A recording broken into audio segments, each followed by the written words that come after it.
Hey there, have you ever applied to a last-minute craft show or got in on a cancellation and realized that you don't seem to have enough time to prepare for the show? Here's our top 5 tips that we've learned over the years of what to do in this type of situation. Hey there, we are Amy and Tanner, and we are full-time artists who create a variety of items out of leather, metal, upcycled items, and more. We display and sell our work through craft shows, art markets, galleries, stores, and online.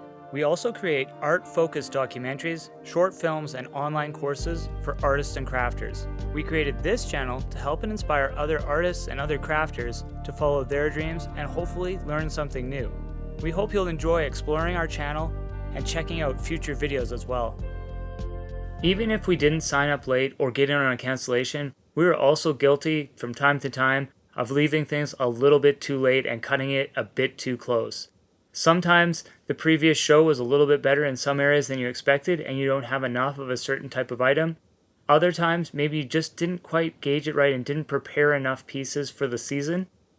Whatever the case is, there could be all kinds of different reasons, but if you're in this situation, you now have a little bit of a problem and some decisions to make. So whether you're a full-time crafter or just getting started, here's our top 5 tips for what to do if you're behind schedule or on a tight schedule for your next craft show.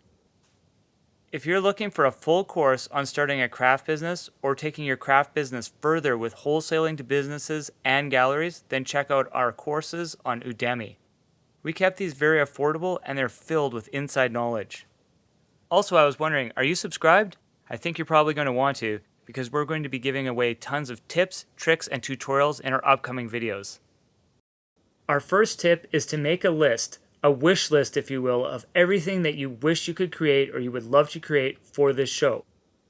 Even if you don't get all of the items made, and you probably won't, you now have a list for the next show and can pick up where you left off. So once you have your list made, you can then go through the list and determine exactly which items on there are plausible for your next show, for this last minute show that you're doing. Once you know which items, then you can get started by adding each of them into your schedule or into a calendar with your start times and when you expect to be finished and what else you need to do.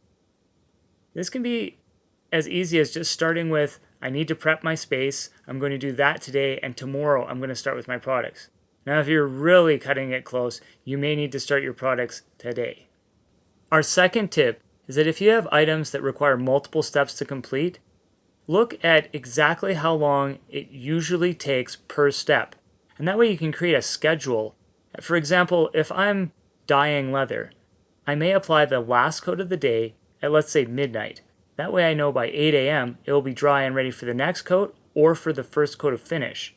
This way I can have things going even while I'm sleeping.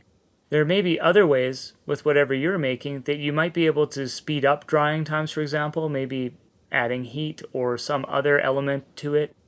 Or there might be some other area where you could reduce the amount of time it takes per step. Especially, this will become clear once you have written out your schedule and look at each of the steps and approximately how long each of those steps will take. Our third tip is to package and price items as necessary once they're completed. So rather than building up like 50 items that need to be packaged and priced, and in most cases, this will end up being, they need to be packaged and priced when you get to the show, at the booth, probably at like 10 a.m. when the show opens and you have your price gun out.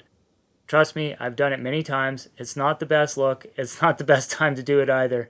No one really likes the sound of the price gun.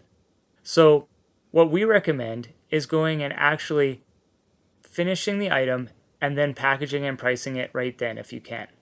Or doing a batch, and at the end of the day, the last thing you do is go and package price items. Even if you only have 4 items done, or if you have 20 items done, this will really help you in the end, especially when you know that at the show, you're also going to be behind, because if you signed up last minute, you got in on a cancellation, you weren't expecting to be there, you now have a whole bunch of other things to consider.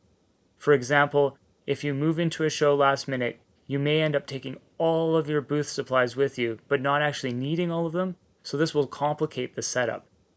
At which time, you do not want to need to package and price your items. Our fourth tip is to ask for help from a friend or family member.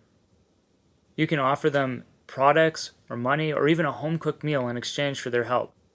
For example, when my in-laws are in town and they know that we're behind schedule for a show or that we got in on a last minute, etc., they'll often jump in and help by folding pages, adding price tags, or doing some packaging for us. And then in exchange, Amy and I cook them a really nice home-cooked meal. Our fifth tip is, if you're extremely behind or you really just don't have enough time at all, bring some photos that you can hang up or some posters that feature items that you have made in the past that you didn't have time to create for this show, and that way you can take orders for those items.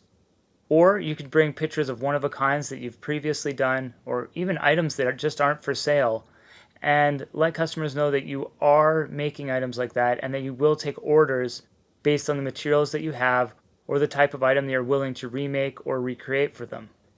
In the event that you're called in very last minute for a show with only 1 or 2 days to prepare, start by looking around your studio for items that are mostly complete.